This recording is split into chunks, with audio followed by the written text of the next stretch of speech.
fellow dreamer, and welcome to my space. My name is Nikita Antoine, and today we'll be doing a framework session to see how your day will progress. So let's see. There it is. I can feel it. It's this one. Oh, that's fast. That's so fun. All right. So the sun is peeking out here, and it's very interesting because it felt like the sun is trying to peek through the clouds. So there's a sense that, if you haven't seen the sun lately, definitely go out and take a look at the sun.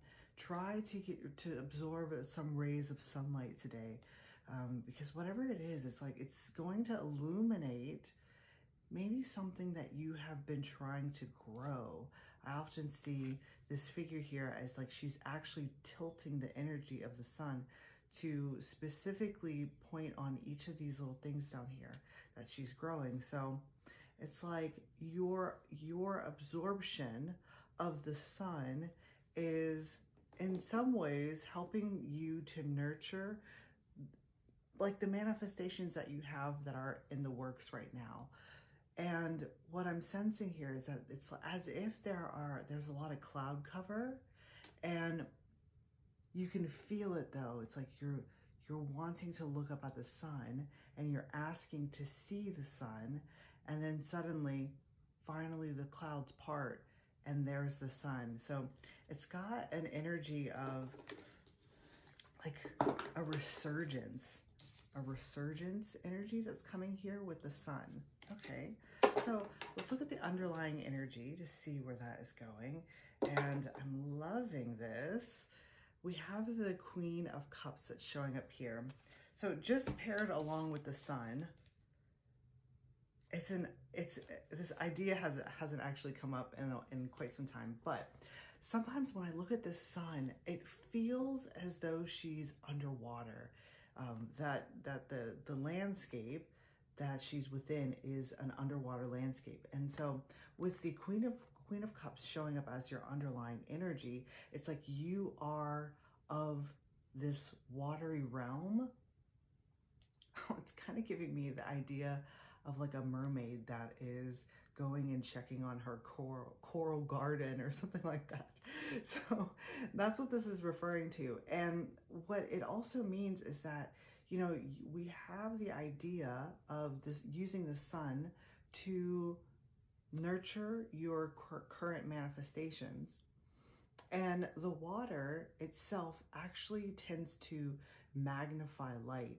So as light goes into the water, it magnifies it. I mean, of course, eventually, depending on the depth and everything, but you can actually use water to magnify. And so that's what this is talking about. It's like you are using your watery nature to magnify the sunlight that is coming, or magnifying the essential nutrients that are needed, the essential energy that is needed to,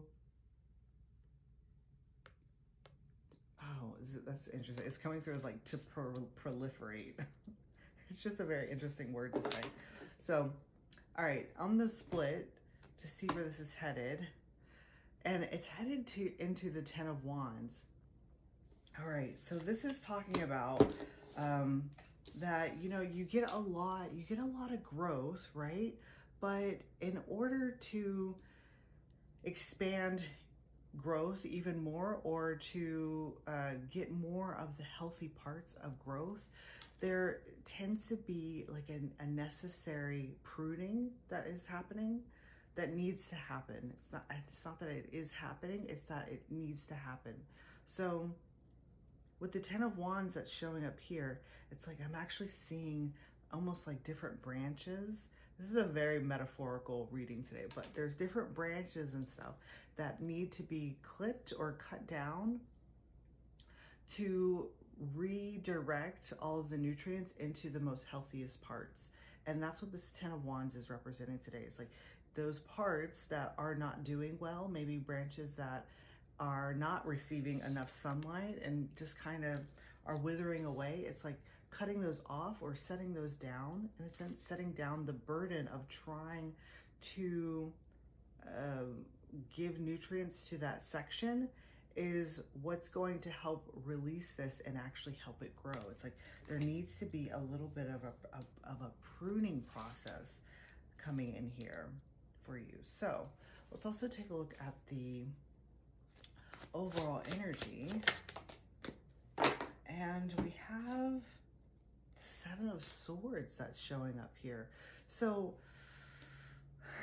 this is interesting. It's showing up actually as like that feeling of guilt that you might have when pruning a plant. That's what this is looking. It looks like this entire reading is happening while you might be gardening or taking care of your plants, or even like pulling your plants in for the winter time. And you know, they've been sitting out in the cold, and so a couple of their leaves have died off. And instead of maybe trying to re-liven those bits, it's like cutting it off. But there's a little sense of guilt actually that's coming in here with, like, what I'm sensing here is almost you explaining to your plant. This actually might make you feel a little better, but explaining to your plant like what exactly you're doing. Explaining to them that, look, if I cut this little leaf off of you, it's going to redirect all of the nutrients so that you can grow better, or at least go into some type of hibernation for the winter. It's as if it's like explaining the strategy to your plant so that both you and your plant can be on the same terms, and